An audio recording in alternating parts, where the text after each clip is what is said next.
So, stop reading your Bible backwards. If we don't read it in the right direction, we won't understand what it's saying. But unfortunately, many of our churches actually train us how to read the Bible backwards. And that's a real problem. What does it mean to read the Bible backwards? Well, let me explain what that means and show you why it's such a big problem.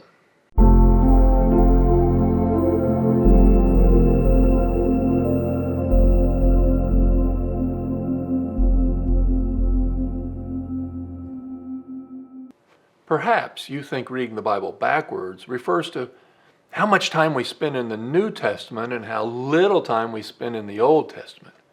That's a legitimate issue, but not what we're talking about today. Or perhaps you think the Bible isn't arranged in a fully chronological order. This too can sometimes lead to misunderstanding, but this also isn't what I'm referring to today. Let me explain what I am referring to by explaining basically how I was taught to read the Bible and to use the Bible. I grew up in a faithful Christian home, for which I am so grateful. Was actually involved in church activities my entire childhood and with very few exceptions, my entire adulthood. And all along the way, there was this unwritten but well accepted and understood way about how to use the Bible. And that way, that method, that approach to using the Bible was to use it to show that what we did as a church was the correct way for things to be done. And I know I'm not alone on this. I've known many people who grew up in different brands of churches. And pretty much all of them did the same thing. That is, they turned to the Bible to show that the way they conduct their church activities was the correct way to do so.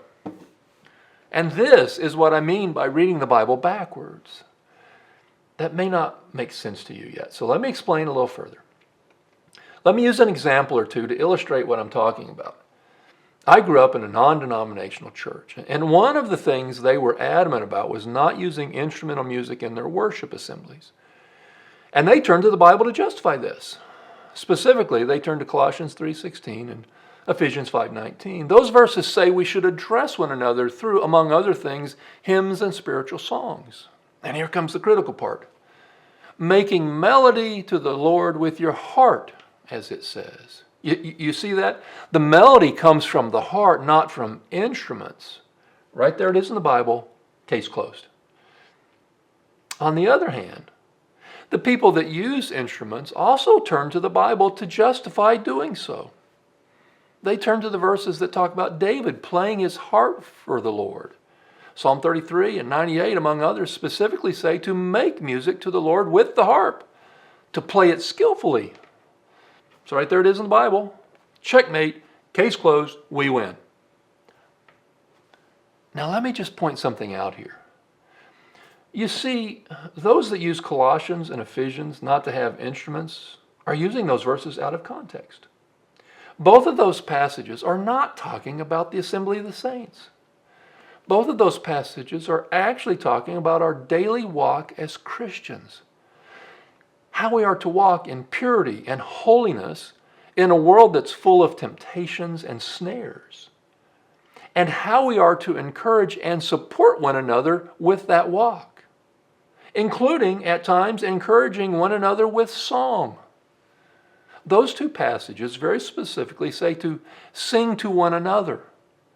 To one another. It's not about singing to God when we assemble. It's about singing to God. It's about singing to one another in our daily walk as Christians. So they pull those two verses out of context to use them to justify what they like to do and how they like to do it when they assemble. And the other group reaches back into the Old Testament and pulls out the bits that are convenient for them. But what about all the other stuff in the Old Testament? What about the holidays and festivals? What about the food restrictions? What about the cleaning rituals? The Old Testament has tremendous lessons for us. We need to read it and understand those lessons. But should we be cherry-picking the bits and pieces that are convenient for us and then ignore or explain away the parts that aren't what we want to do? You see, both of these groups are doing the same thing. They're going to the Bible to find a verse or two to defend or justify what they're currently doing. They're conforming the Bible to what they're already doing instead of conforming what they're doing to the Bible. And far too often, the Bible verses they're using aren't even talking about what they're defending. They're using them completely out of context. For lack of a better way to say it, they're reading the Bible backwards. They're taking what they do today and reading backwards to the Bible. They're conforming the Bible to themselves instead of conforming themselves to the Bible. What I refer to as reading the Bible backwards. I'm not trying to make a case for or against instrumental music today. That's not the objective here. What I'm trying to do is get us all to slow down a little and ask ourselves, am I using the Bible to make it say what I want it to say so I can keep doing church the way I'm used to? Or am I actually reading the Bible as objectively as I possibly can to hear clearly what it's telling me so that I can conform myself to that message? Am I really listening to God when I read the Bible? Or am I reading it backwards so that it'll say what I want it to say? Now, if you're anything like me, you're guilty of reading the Bible backwards far too often. And one huge reason most of us struggle with this is because, well, that's the way our church taught us to read the Bible. We've been taught to defend our church. We've been taught how to cherry pick verses out of the Bible to justify our practices. We've been taught to explain away the verses that others use to defend their practices. We've basically been taught to read the Bible backwards. To start with what we currently do and then cherry pick a few verses or parts of verses, often out of context, to justify what we do. We say we're proof texting, finding a verse that proves we're right. Proof texting. Sounds very intellectual, doesn't it? Well, the vast majority of time, it's just a way to disguise that we're reading the Bible backwards. We do it all the time.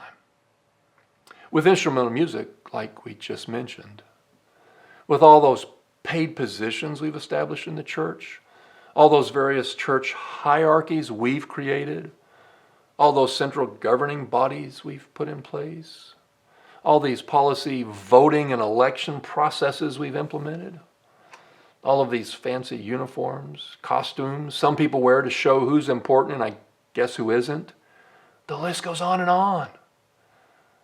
You say, okay, fine, but what's the big deal? Does it really even matter? Let me give you two simple but important reasons why it matters. Both of these reasons are tied to things that Jesus had to say. During his ministry, Jesus said more than once that he only spoke what the Father instructed him to say. Even though he was there when God created the universe, even though, as the Bible clearly states, everything that was made through him, he only spoke what God instructed him. He didn't go off on his own, adding, modifying, trying to improve what the Father had given him. He honored God by fully submitting to him. We should do the same.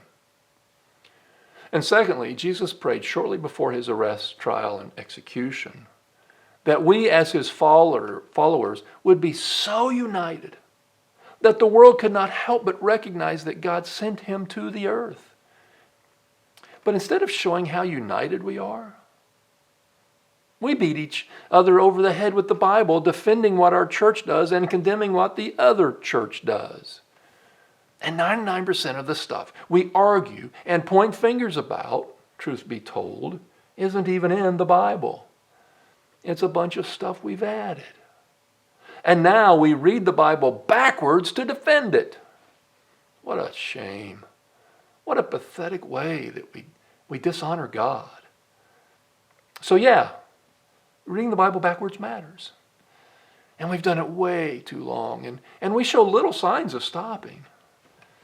But unless we do, we're never going to hear the pure, clear and holy message that God has for us.